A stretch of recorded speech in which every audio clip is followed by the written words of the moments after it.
Hey everyone, Harold Fisher, WHUR News, here with Politics 963, all things political on our website, WHUR.com. I am here with noted poet and author Sonya Renee Taylor. She is the author of the book, The Body is Not an Apology. This is Women's History Month. We're going to be talking about that and some other things. Thank you so much for joining me. I appreciate it. Thanks for having me. Let's talk a little bit about Women's History Month, first of all. What do you think are the most significant issues that need to be addressed during this month? I really think that Women's History Month is an opportunity for us to use our past to look toward our future. What are the things that women have done throughout time, throughout history, that have been feats that we should make not be feats anymore, that we should figure out how to clear the pathway so that women can continue to excel in the math and sciences, who can continue to excel in literature, and what are the obstructions that are keeping women from accessing their best selves? What are the ways that media is portraying women that's keeping them from living into their fullest selves? What are the ways that our social systems and economy are doing those things? And it's really an opportunity for us to move out of the way some of the oppressions that are making it difficult for women today. That's interesting. You talk about women and their best selves. Just this week, the Huffington Post had an article about the Me2 movement compared to what women were wearing during the Oscars, where they were trying to make comparisons between dressing in sexy manners versus the Me2 movement. What does one have to do with the other, if anything? Absolutely nothing. I'm really actually ashamed that Huffington Post thought that that was a reasonable article to publish.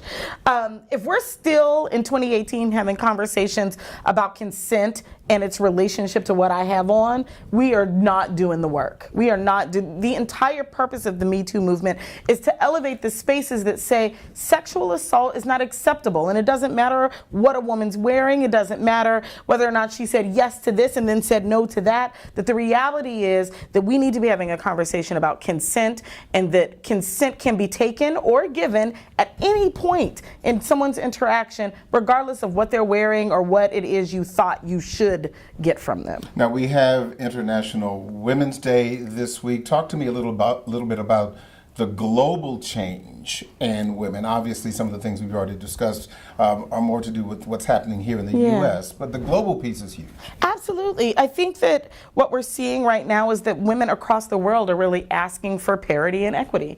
We're watching Saudi Arabia begin to disband some of these rules about women driving. Right, exactly. We're really working towards seeing educational parity. It's the reason why the issues of the Boko Haram in Nigeria are so egregious, these kidnapping girls because they're attempting to go to school.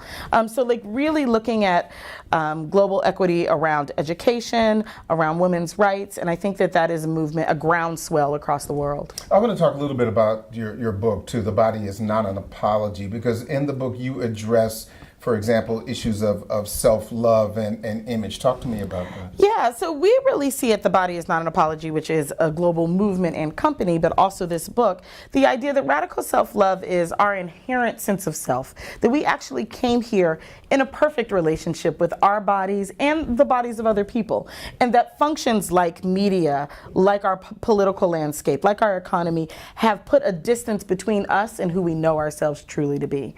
And the work of radical self-love is to move those barriers out of the way for our own selves, and to move those barriers out of the way for other people, so that everyone might be able to live into their fullest selves. And I think that's exactly what we want to see come about in women's history. But how do you do that when there are so many issues of people who have no self-love as individuals, where the issue isn't so much on the outside, but it's in here? Yeah, well, I would offer, our position is that everyone has self-love. You've never seen a self-loathing 2-year-old.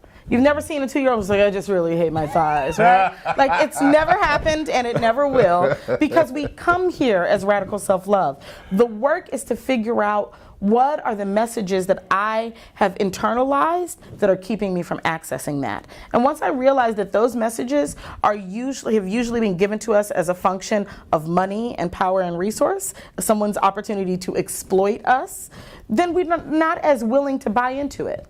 And so I really think it's about questioning the messages that we believe about ourselves, asking where they came from, and asking why we've chosen to accept them. You should have seen the thighs on my 2-year-old when she was young. Just juicy thighs. But we love juicy thighs on She loved 2-year-olds, them. Yes, right? she did. Sonya Renee Taylor, thank you so much. I appreciate you coming in. Thanks for having me. That is Politics 963 on WHUR.com. Don't forget to check us out on all of our social media platforms. That includes Facebook, Twitter, and Instagram. I am Harold Fisher. We'll see you on the radio.